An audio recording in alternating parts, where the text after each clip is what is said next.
და ახლა უკვე როცა დგომაც კი დანაშაულია და ციხით იჟება 1000-ობით კაცი გამოდის ისე.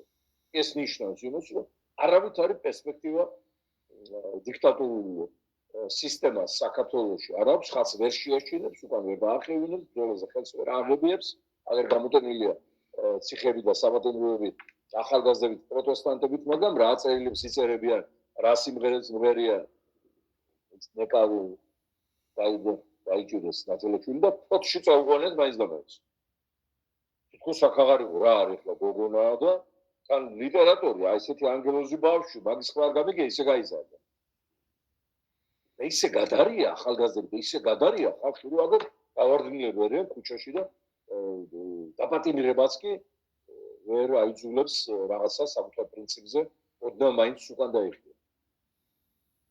და მღერის თურმე იქ შემოგარგო ქვეყანას პროტის იზოლატორში და გარეთ სხვა ახალგაზრდები მისამღერს ეუბნებიან და აი ეს არის